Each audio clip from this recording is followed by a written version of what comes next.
Been a little while. How you Yeah, doing? man, just chilling, bro. Been a good minute. I think it's been about 18 months since you and I have done a show together. And Yes, sir. I was sitting here listening to you. I think we're gonna out radio cadence one another. You have terrific radio cadence, my boy. Where like we're like in the middle of a thought, and instead of saying just take a dramatic pause, just back off the microphone a little bit, let it hold, and then come back with it. Tremendous taste from you, my boy. You know, say I just said I've spent a lot of money to teach myself how not to say in the middle of a podcast or radio show. So I guess it's well worth it. Thank you for that. Well, Brooks Austin, man, you cover the Georgia Bulldogs, that film guy. I'm really excited to have you on. Our first guest on our new segment we did a segment of Around Your SEC, but we're going to do the live show here. And I'm glad to have you on here because I do think that Georgia is a top when it comes to college football, specifically in the SEC. Let me ask you before we do talk about Georgia. Yesterday, though, the playoff was announced, this 5-7 model.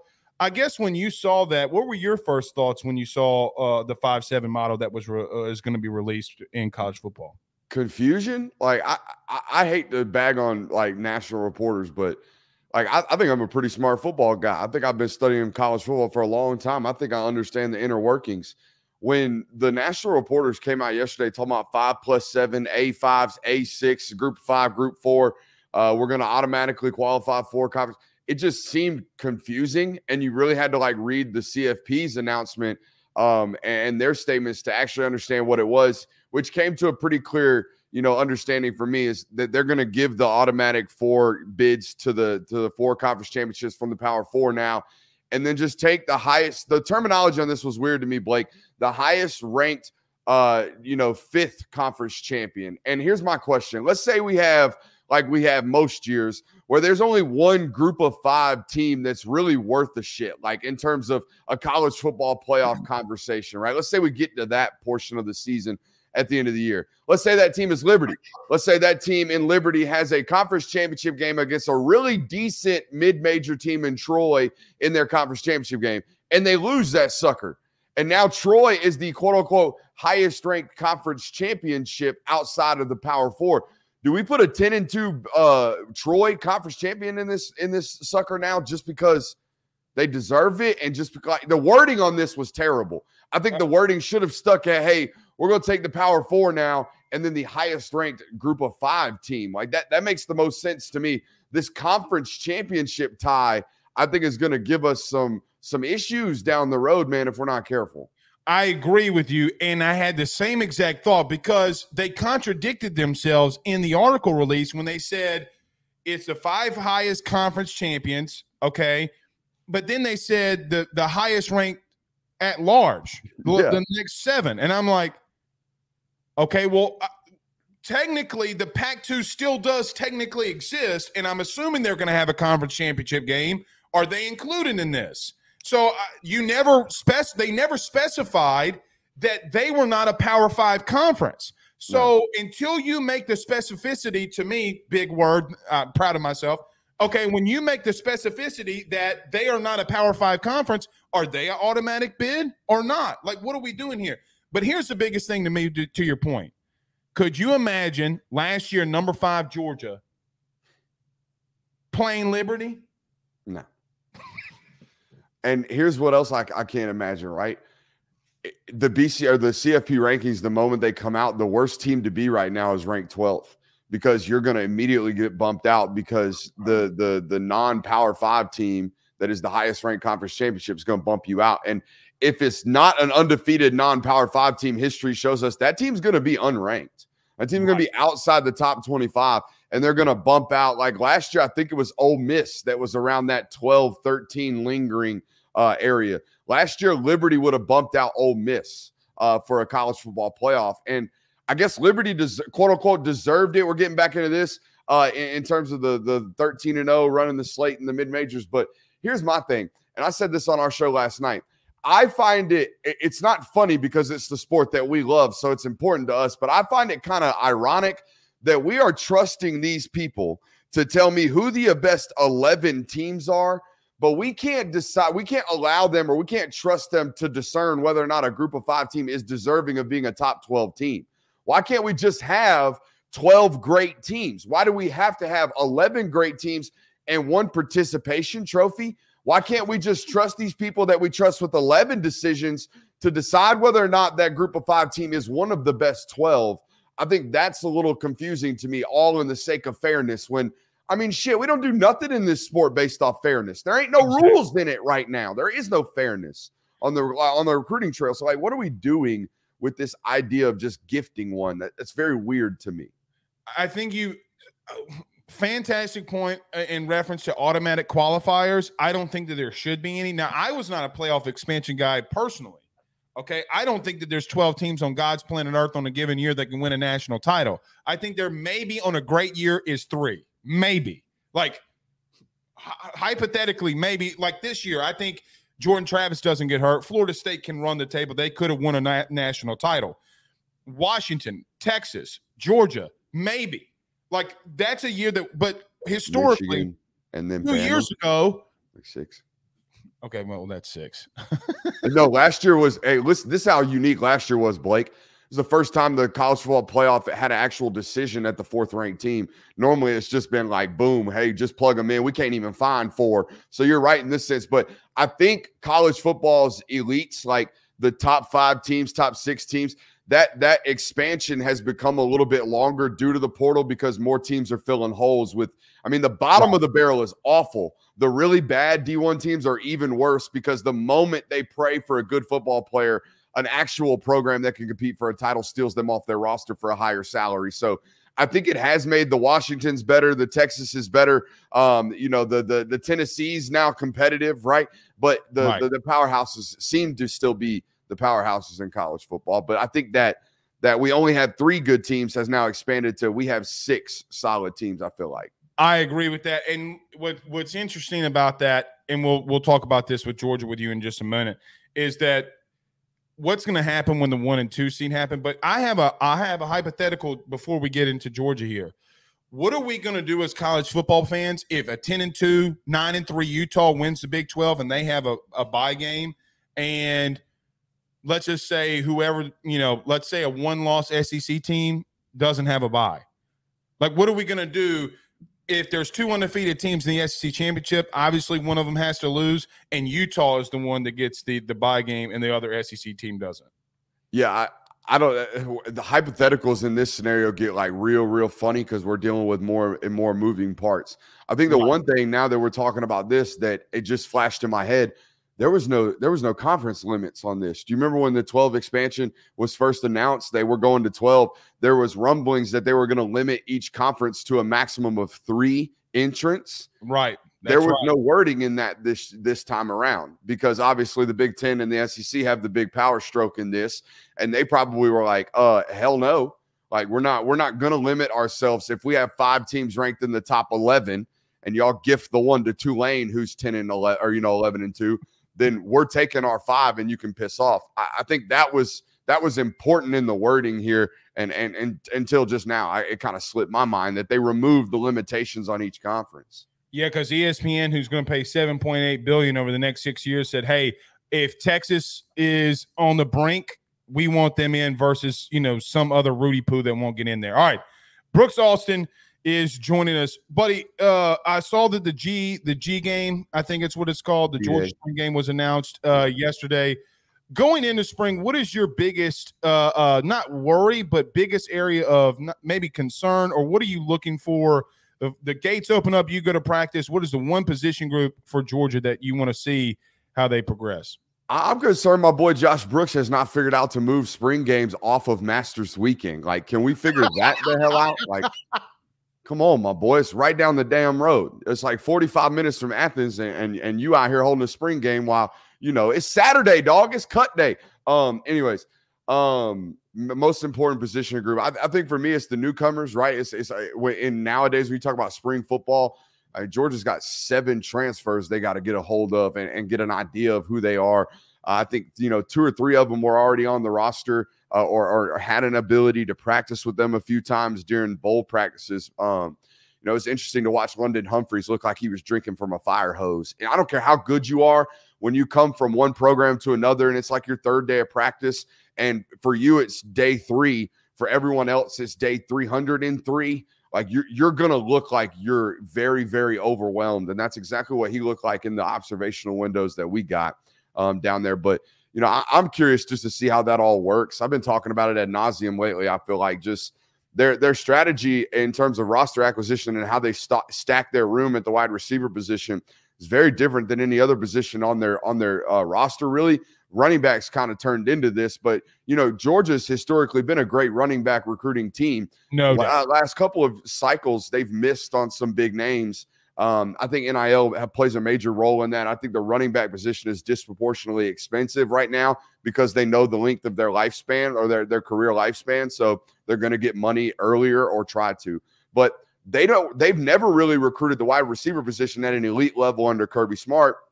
And nothing's changed there. It hasn't gotten much better, so much so that you look at their roster now, and it's very much so dependent upon transfer guys. They have 5 of them, right? Ra Thomas and Dominic Lovett were 2 SEC guys they brought in last year. They'll be back for their second year at Georgia. And then, like I said, London Humphreys, Colby Young, the 6'5" wide receiver from Miami that had a $180 against Texas A&M.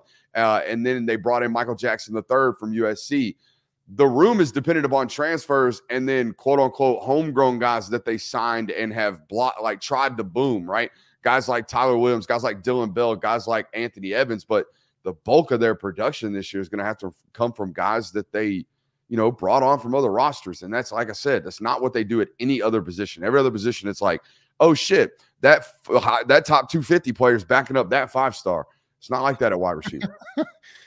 You know, it was my second question to you about them was about the weapons for Carson Beck. Now, on our national show, I picked him as my #1 Heisman Trophy guy. I really like, you know, Carson Beck. Some of the hits that he took in the pocket I thought were ridiculous for the throws that he made. Let me ask you this question. Now, you bring in a tight end from Stanford too.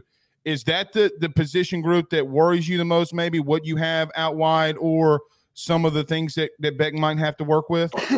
Yeah, offensively, that's it. I mean, the weaponry is always the question. I feel like, you know, I've been covering Georgia. This will be my 5th season.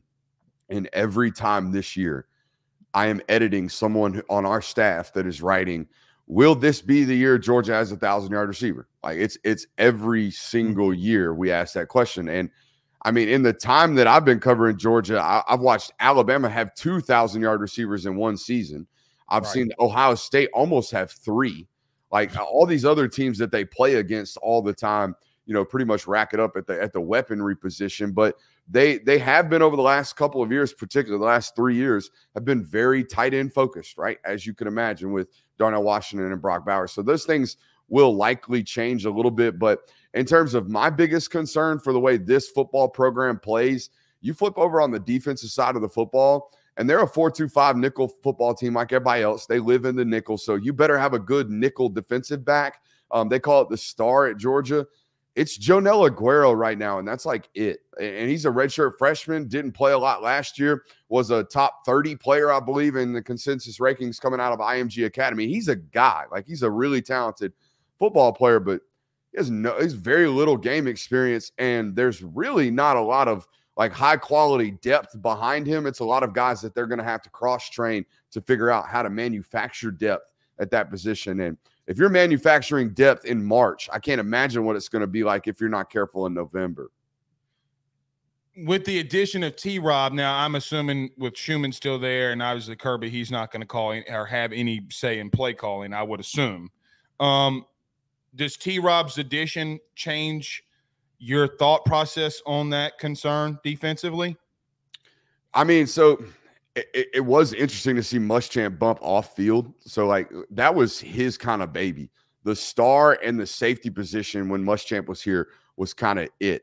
Now T-Rob is like the coaching son equivalent of Muschamp. They're like tied together. If you look at their coaching wikis, he's basically anytime Muschamp has ever had an opportunity to, he's hired and brought T-Rob with him. So they are very, very connected and akin. So I would imagine there's not a lot of philosophical turnover or change in that room. And the system is the system, to be honest with you. They haven't changed it a bunch. When Lanning was here, they became a really heavy simulated pressure football team.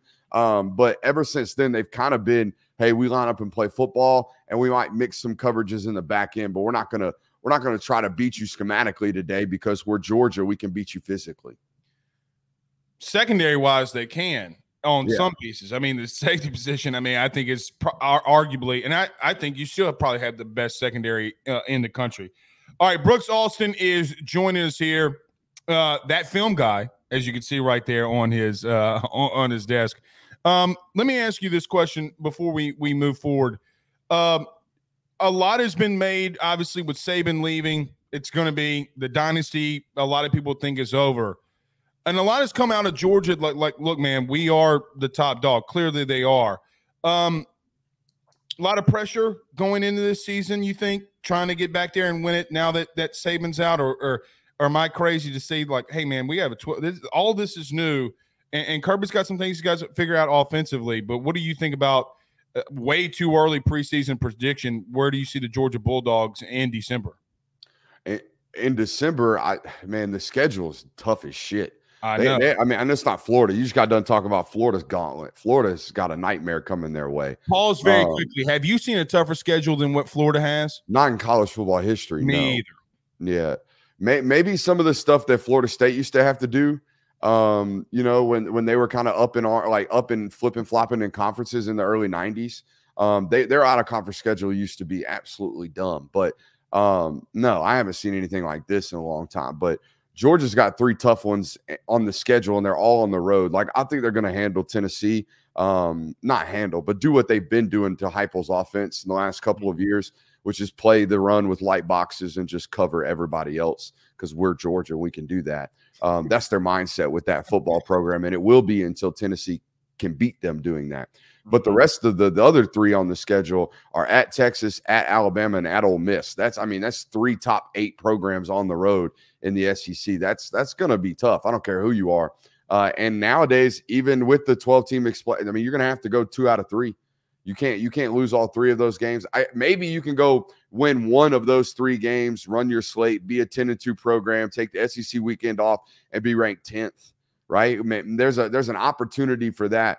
But in terms of their slate this year, those 3 football games are going to be brutal. But I'm bullish on their chances against Bama and Ole Miss. It's that Texas matchup. You know, I think it's week 3, or it might be mid season. But man, that's a tough one on the road in Austin. And it's a hostile place. People don't give it credit. Look, we went there in 2019, Brooks, when the Burrow and the boys went there, and they put all of us in the nosebleed. What's that? It was an overtime game, wasn't it? Almost, no. But it was 46-41. But, man, I tell you, they literally are fingertips away from getting an onside kick, and Matthew McConaughey, going crazy on the sidelines. I have my own thoughts on McConaughey now. But, I mean, it's a hostile place to play that nobody wants to talk about. Hold on, Blake. I got a take for you. We got to let it simmer. Okay. Matthew McConaughey is the Taylor Swift most overrated dude in college football. No, he's the Taylor Swift of college football. Way too much TV time. Why the hell is that dude on the sideline? What's going on? Damn, he sure is handsome. You know what I mean? I do. Now that you said that, oh my God. Why is he spending 2 hours on the McAfee broadcast? What's going on here? Well, and you know what else? You know what else is too? What I thought was funny, like even in that 2019 LSU game, he gave a pregame speech. Yeah. Like what are we? Why are you here, bro? What do you have to do? What are you here? Oh, now I wonder how much money he gives to the program. That would be the question. Oh, he's well, they have 3. It's funny. Texas is in a very peculiar situation in the sense that they have 3 billionaire donor families that are in a competitive, kind of battle right now as Texas becomes good to be the supreme leader in the Booster Foundation. So that's an ideal situation to have. And then you have this, movie star who makes $40 million every time they turn a camera on him that also wants to buy his way on the sideline. So yeah, man, it's great shit going on out there in Austin. I never put that together until you just said that. That might be the best comparison that we'll make on the show. Matthew McConaughey is Taylor Swift. of college football. There you go. Tighter jeans, though. Dude, can I just tell you, I know that I shouldn't have this opinion. I'm so glad that the NFL season's over because of that. Oh, like, yeah. I mean, you know, whatever. What it is. I'm here for these jokes. That's all. Oh, dude, it's funny. Like a lot of the things that, is she going to make it from Tokyo? Like, who gives a shit? She'll make it. I promise you she'll make it. Two more for you, Brooks, before I get you out of here. You talked to Dan Lanning. What was it, last week? Yeah, Monday, I think, last week. Yeah, something like Monday that. last week. I was able to catch some of that. And tell me if you think that I'm wrong here. I feel like that I just saw a coach when you talk to him who thinks that he can be in the national title game. The confidence brewing from him seems like, I'm like, dude, this dude thinks he's going to be there. And I don't know if he won't be, but I mean, dude is oozing confidence. I think that comes from all of his work. I mean, honestly, like I asked him, one of the questions I asked him, everyone probably asked him about, you know, Alabama or, you know, turning down jobs, or he gets a lot of questions about his start to coaching, which is a kind of an epitome of his story. He drove 10 hours overnight, slept in his car, waited outside the doors of the pit facility because it was one coach that he had made an impression upon during his summer circuit with his high school football team, because he was dying to get into college football coaching. So he took a big gamble there. And then he takes the big gamble on himself at he's a position coach, or a GA, I believe, at UTEP or UTSA, one or the other.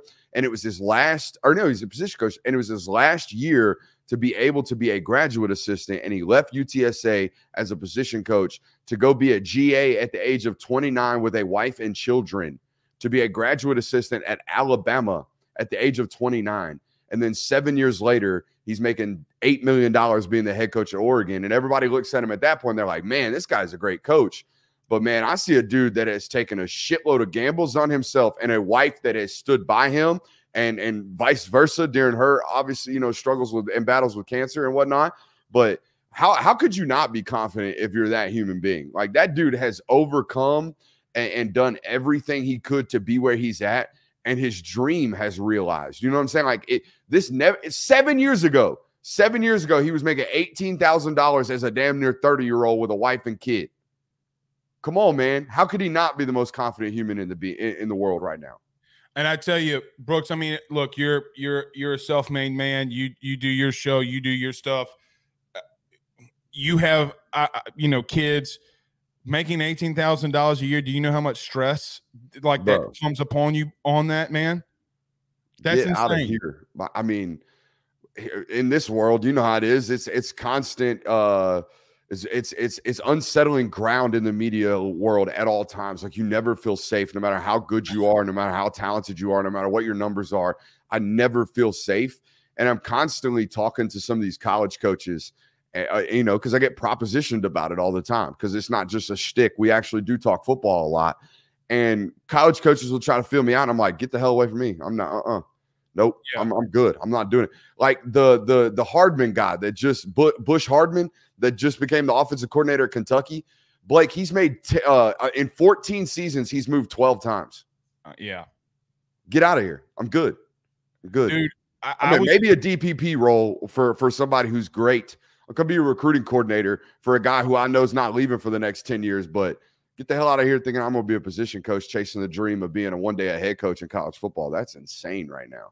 I was a GA in the Southern Conference for 1 year. I looked at my parents and said, I am not doing this. It was my dream to be a coach. Like, look, it was what I wanted to do. Nobody could tell me anything. Did it for, well, not even a year, 6 months. Brooks, I looked at them in the face and said, no, thank you. I would get there at 5:30 in the morning. Okay, leave at probably like 12:30, 1 a.m. in the morning, because they give us all the shit work to do, cutting film, all that kind of stuff. I'm like, Mom, I'm not doing this. This is crazy. It really is an addiction, man. Like, and the way that they work it. And I said that on my show the other day, and they're like, ooh, addiction. Watch the word choice you're using. Like, I know what word I'm using. I'm a recovering addict myself. I know what I'm using. These dudes are addicted to coaching football. No. And they can't get it out of their mind. They can't get it out of their heart. I asked Dan about it. I was like, y'all talk about the calendar all the time, but I know you psychos. Even if I put a calendar on you, you'd still be in the office 365 days a year. Like you'd be working 18 hours anyways because you're always searching for competitive advantage. It's how they operate. And it's why they are who they are, the ones that make it to the top. Back to Dan, the energy is beyond me. Like how he has the ability to go do it. And he talks about doing what you love. And if you love what you do, you don't need energy because you get up and do it anyway. I'm like, bro, I love what I do. I still need to drink. I mean, he drinks 5 cups of coffee a day, he told me, which is way too much caffeine intake. It's a problem. But you know, I love what I do. I ain't working like a college football coach right now. Sometimes maybe during the season, but I ain't pulling 20-hour shifts every day, 7 days a week like some of these guys do. With wife and kids, when it's time to wake up at 6:30 and you finally were just, you know, you went to bed at 12:30 in the morning, it's insane. Last question for you. I don't know if this is something that I'm just excited about. Now, I have a good friend named Wes Johnson, who's new head baseball coach at Georgia. Seems like the Georgia fan base is getting behind this baseball team. I'm a little excited for my man Wes. 4-0, looking good. Condon, ridiculous power. A lot of excitement going into this season with Georgia baseball, or what? Yeah, I mean, it might help that they have the best position player, I think, in college baseball. Like Charlie Condon's a walking 340, 30 bombs. Like no doubt. He's really, really great. But I think the discussion about Georgia baseball and Wes Johnson coming here, it's a macro discussion for this program. You look at the facilities and you look at the things that are provided to the football program, and it's just not quite on balance with the rest. I mean, you're an LSU fan. Go watch an LSU baseball game. Go to that stadium, walk around, and then go to Georgia's. Go to Foley Field, and you'll just see like the state of Georgia should have no problems being a talented baseball program. With the amount of talent that's in this state, with Emerson, Lake Point being right there, which for those of you who don't know the baseball circuit, I would say like 70% of the world's biggest baseball tournaments happen like an hour and a half from the University of Georgia. So he really has no reason to not be able to recruit here. The only reason being the facilities are not great, Blake. I don't know if you've ever been to Athens, but Foley Field sits in this little hole behind this massive Buttsmere building where the football facilities is. And it's, if you told me it seats 4,000 people, I would be shocked. Like, it's just not big, that there's no stands in the outfield. Like, it's not an SEC baseball program that has been put a bunch of money into. However, I think Josh Brooks, we opened the show with a joke about it. I think Josh Brooks has made a very much so concerted effort to pour money into track, to pour money into basketball, to pour money into baseball. And eventually these things will turn around. Obviously, the most important thing being hiring Wes Johnson. Like, that was a big hire for this baseball program. That was a guy that obviously spent time at LSU, but, you know, spent some time in the league as well and really understands modern baseball and modern mechanics and modern data and analytics approach to the sport. So, yeah, they're 4-0. They ain't really beat nobody yet. Let's hang out. Let's figure it out and see. The basketball team does this every year. They're like, shit, man, they won 10 in a row, and then they get into the conference and they're like 8-14. You're like, oh, let's hold off on the expectations. But yeah, as long as Charlie Condon's swinging the stick, they're gonna be all right. Yeah, and look, y'all's AD, I probably shouldn't say this, was at an LSU baseball game and was there all weekend trying to get Wes. I'll just say it like this. In talking with Wes, him being there all weekend, trying to get him to be the next head baseball coach of Georgia, he felt that Georgia wanted to get into that place where he will spend the money. It's why Wes left. I mean, he's not going to hold any bones about it, so as well. All right, that film guy, my man Brooks Austin. Tell everybody where they can catch all your stuff. Thank you so much, man, for being our first guest on Around Your SEC. Yeah, ain't no doubt. You can catch me on Twitter at Brooks Austin BA. And if you want to check out all of our work here on YouTube, just search the Film Guy Network and you'll find it. Hey, Blake, I appreciate you for having me on, brother. Anytime, man. Thank you so